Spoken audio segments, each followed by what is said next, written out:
David Amblevert himself. So we're going to talk a little bit about nurseries in general in France and what is being done. We're standing here right next to the Dordogne, and as you see, we got a pretty good day on it. Bonjour à tous les étudiants de Bordeaux Sciences. Initially, welcome to Bordeaux Sciences Agro and all the students of Bordeaux Sciences Agro. And very sorry that we can't receive you all here, but it's just with the COVID situation, it's a bit too difficult. So David is going to talk a little bit about generally what's happening with Papinieres in France, nurseries in France. And La France is still the biggest producer of nursery plants, of vines, cuttings in the world. 200 million, about 600 nurseries. So they have 2,000 hectares with vines for the scion and 2,500 hectares with vines for the rootstocks, which is by far the biggest in Europe. So France is well known around the world for the top quality of healthy vines and choice. PEPS is set up by the French organization of nurserymen, and that is a guarantee, that's since 2 years, it's a guarantee that every single way is being used to guarantee the quality of the health of the vines. Two main challenges are the reduction of pesticides and having plant material that can deal with climate change. 4 varieties that are polygenetic and are in principle resistant to downy and powdery mildew. So that's 4 varieties that are already available, that have been developed by INRA and IFV. Yes, in June 2019, the INAO, which is the organization in France that looks after the varieties and the cahier des charges, they have at last accepted 6 new varieties that can be used to replace the existing possibilities of growing varieties in the cahier des charges of Bordeaux. So Bordeaux is the first AOC that has accepted those, in theory, those new varieties. However, there are of course lots of restrictions to it. For example, that you can only have 5% of your plants can be any of those 6 varieties, and maximum 10% can be added to your wine, and you cannot mention it on the labels. So, but these varieties are already there and they have been accepted. So the Papinieres, the nurseries, work close together with Bordeaux Sciences Agro. And for example, we're looking very much into also changing to new rootstocks that are having a longer vegetative stage, because of with climate change, yes, you don't want the fruit to ripen in the middle of summer, that are better resistant to drought conditions, etc. Like I said, the 6 varieties that have been accepted now, Bordeaux Sciences Agro and ISVV have played an important role in bringing forward those varieties. And the same, one of the professors that has been teaching you, Elisa Marguerite, she's working on a project that looks at the change of the rootstocks, and so those kind of results will be played back straight into the nurseries, that they can adjust their offer to the customers based on these new varieties and rootstocks to be better able to deal with climate change. So in principle, 10% of the production of the nurseries here gets exported, and it gets exported in any different form. It can be just the rootstock material, just the scion material, or the complete.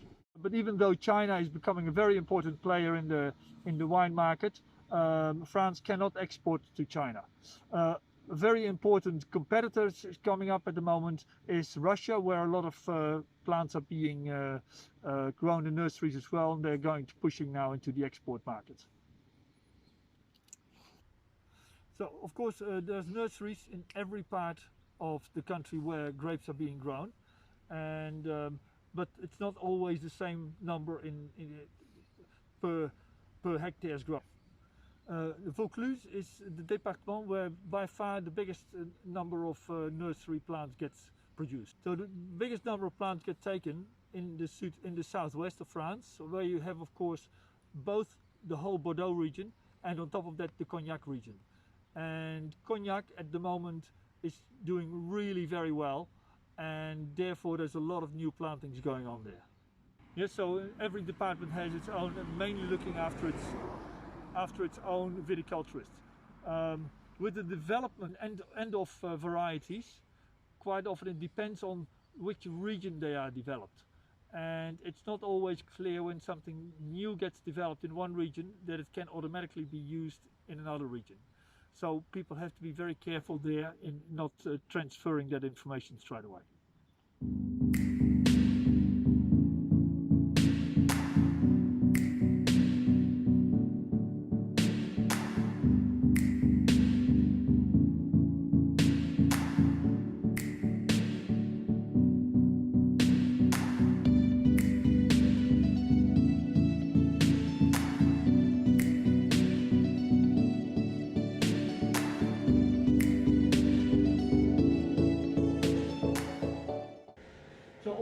That comes from the vineyard goes here into the cold room that is humid and temperature regulated. So normally this room is completely filled, and these are the scions. Yes, so this is what will be grafted onto the rootstock. But as you can see, these haven't been cut to length at all yet, and that is a process that is being done at the moment as well. They are at the end of actually cutting all the rootstocks. They're on that side. Yes, and the scions, they're on this side. But we're really at the end of that part. So at the moment everything happens at the same time. They're still looking at the scions to cut to right length and then get them to graft, and everything's being done at the same time. So it's a very busy time of the year. But these have already been debudded, and we'll see the machine how they do the debudding as well. It's still raw, the scions. This one plot for the rootstock have already all been debudded and just have to be cut to length. Yes, so they've all been pruned in November, December, January maybe, and then in February they start getting them ready for all the grafting. You get them raw from the field, then they are being treated with debudding and everything, and then they come back into this room again. It's all the right humidity, the right temperature to make sure that the wood stays fresh. So here we see already where they have been treated, debudded and cut to length. So all these strips are being dealt with by hand initially, and so all the tendrils and everything are cut off, but they make sure not to touch the buds, because that's very important. And when they are nice and straight, we will go to another machine. So this is all still done by hand. Il y a un petit ordinateur là qui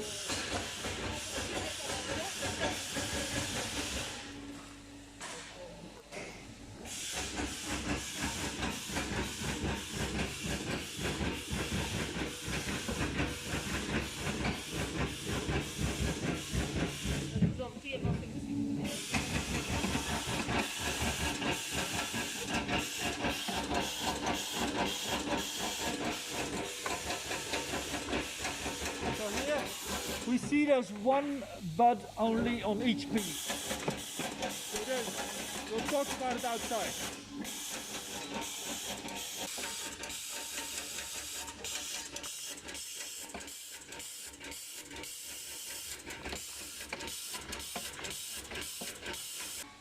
So this also goes then into the cold room again.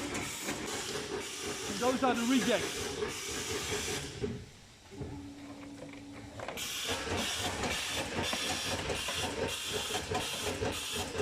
There's no buds, there's too thin, they're all rejects. So what we've seen here is how we're dealing with the scions. So this was for the scions. Now next door we're going to look at how they're dealing with the rootstocks, the part of the vine that's going to be the rootstocks. This machine here, we're looking at the rootstocks, and here these are the shoots from the rootstocks. They're going through this machine that will take off all the buds, cut it to size, and clean this whole thing up for becoming a rootstock.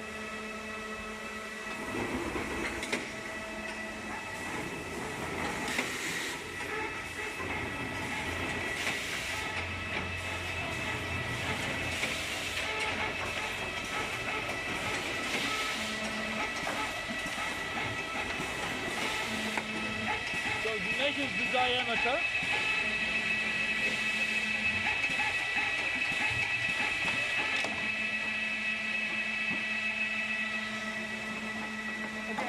these are the rejects again.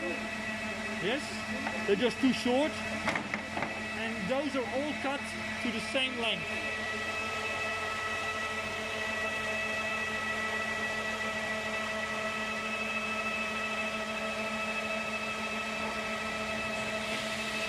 And they will be bundled like that.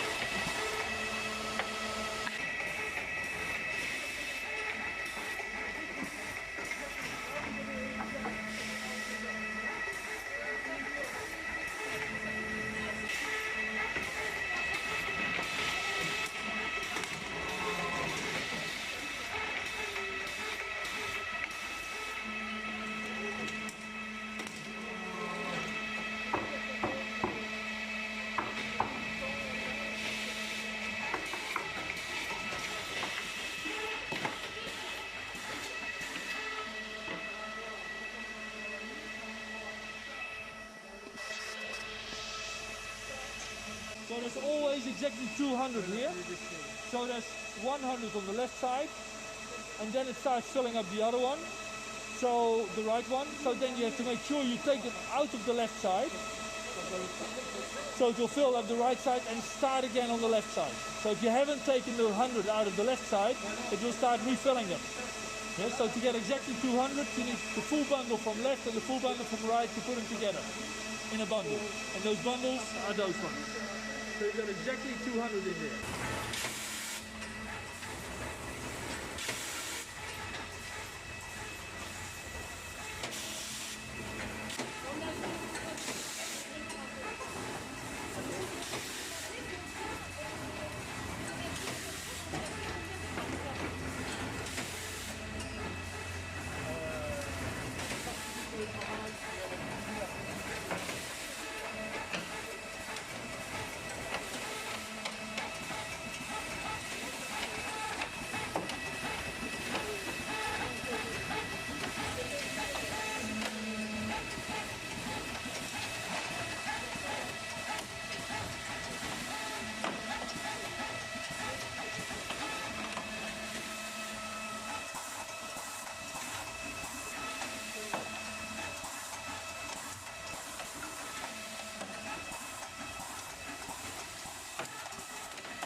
So everything that's coming from the machine we've just seen will then be, those bundles will then be put in here in water for 15 hours.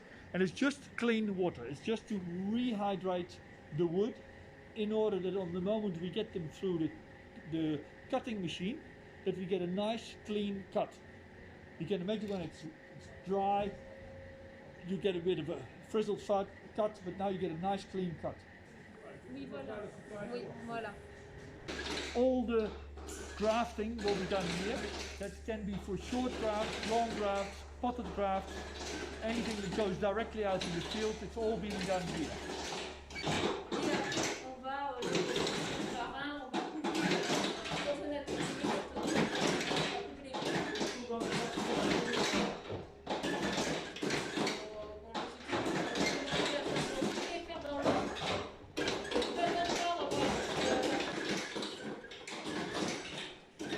And so here we see a so-called omega graft, and that's the most commonly used one. So the machines we see here, they put together straight away both the scion and the rootstock, and they cut it at the same time and put them together. And that is what these ladies here are all doing. And of course, as you can see, that the diameter of this one must be roughly the diameter of the bottom one. Yes, of the scion must be roughly the diameter of the rootstock. So they have to make choices, what they have on their table, to make sure that the diameter is roughly the same and for a good joint. So here we have Cabernet Sauvignon as the scion and Gravesac as the rootstock. Typically a combination that's used in the Medoc. poses, tu appuies et tu ne relèves pas. Ah, vas-y, doucement.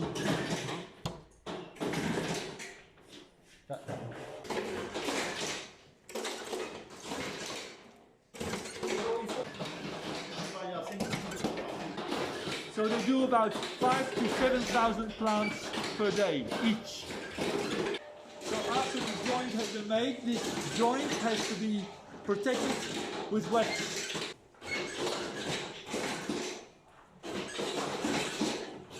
So the wax is in the big basin there, and here is water to cool them down quickly.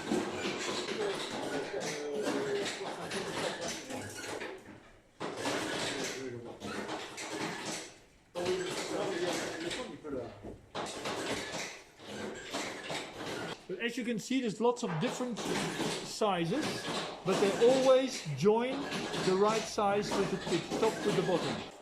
So the wax is at about 80 degrees, but so it would be quite hot for the vines if you wouldn't cool them down straight away.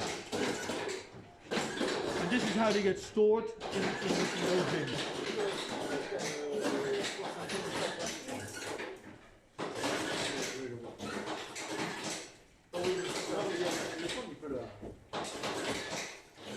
So that's the passport of the vine, so it gets linked straight away to the right bin, and it gives you, of course, when the graphage was done, what variety, what rootstock, all these kind of things. It's for traceability.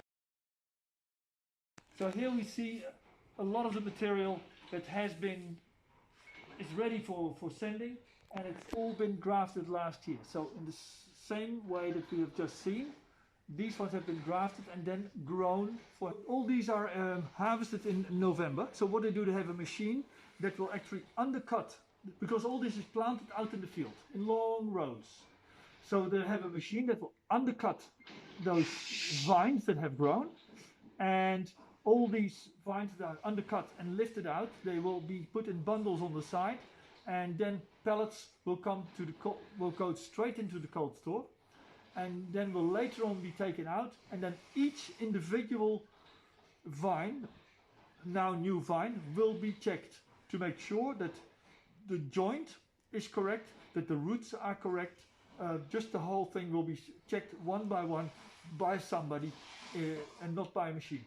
In November, when they're being harvested, it takes about 10 days to harvest them all, and they're being, like I said, checked one by one.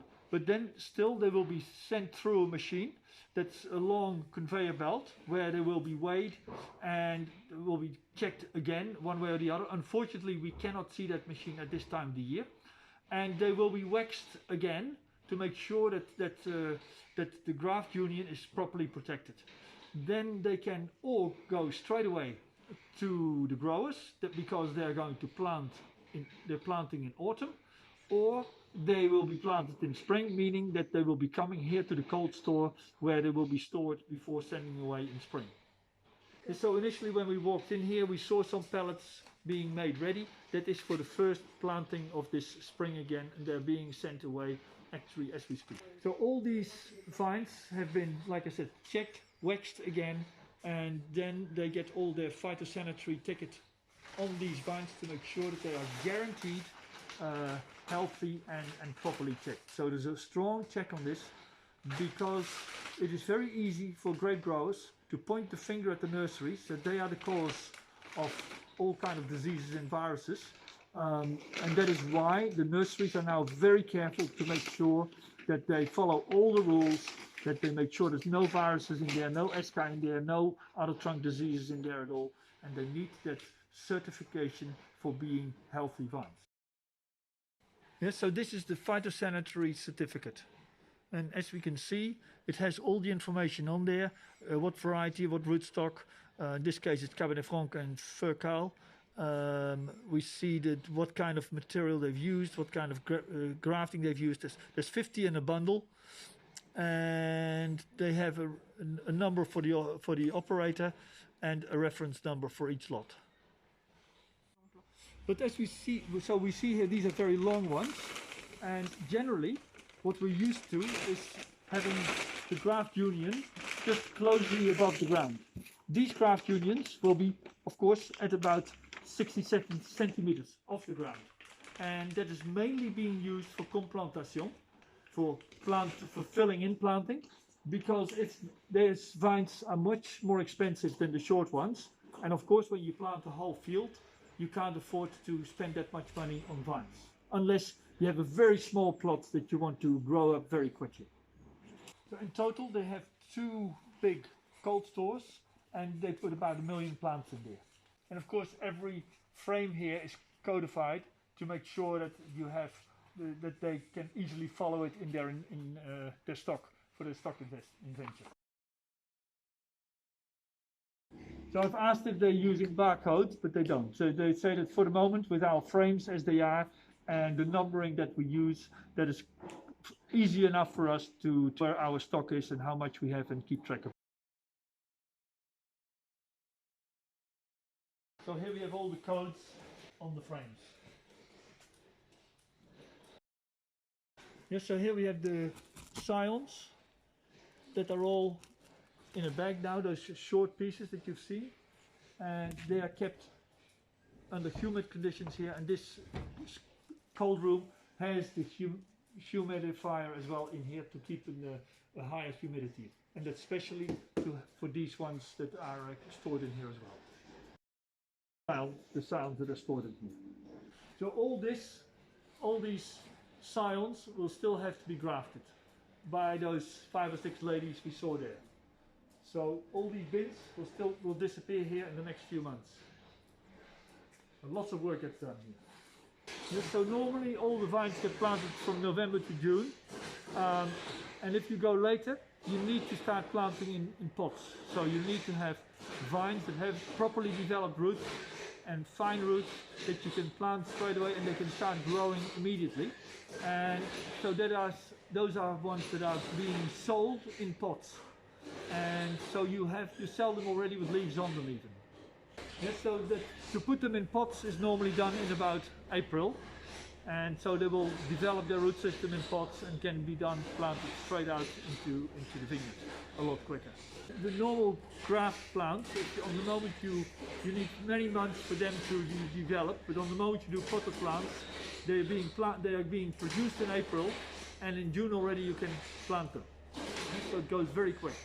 So if somebody calls, even now, yes, we want to have vines and we don't have them in stock, they can, in pots, they can have them ready by June, even if they still have to do the grafting now. And of course, with the traditional method, it needs a lot more time, because the ones they're doing now, normally they won't be ready to plant before November. So you can gain a lot of time, but it's a lot more costly. So these ones are, of course, past their best, because normally these ones should have been used last year as early plantings. Yes? So they should have gone out in June. But of course they were left over, so they're still here. Most of them will still be fine, but they will be checked. But normally, when you have these potted plants, as we've just shown, they are just in a little pot that is just biodegradable, and they will just be full of leaves when they get out of here and be planted. In 2015, they did this way 675,000 plants, because there was an enormous demand, and so they just had to do something quick. And of course, in a tunnel house, those vines develop a lot quicker than when you grow them out in the cold soil. By the time we get to April, all this will be full again with these kind of vines. That some of them will already be available in May, but the majority will be about mid-June. They will become available for people to plant, which is already quite early in summer. So you need a plant that's already developed and has a root system. If not, without irrigation, they're going to die very easily. But yes, you can imagine if this is all full. We were here before, and it's just one big green sea that you see. So what we are not going to see is the stratification, because it's just not happening this time of the year. So the stratification happens straight after the grafting. So at the grafting they get waxed, then they're being stratified. That is mainly to get the callus to grow well together with the for the 2 parts of the rootstock. of the rootstock and the scion, and they start developing their roots. So at a certain time, when all that is being done, they get waxed again. Then they get taken out one by one and planted out in the nursery, in the ground, or they end up here to be planted as a pot. And then they get, like we have seen before, harvested in November, and then we go through the whole process again. So now we have the whole circle is round. It's only one part, the stratification, we cannot see because it's not happening at this time of the year. Donc, merci beaucoup. Et, Merci.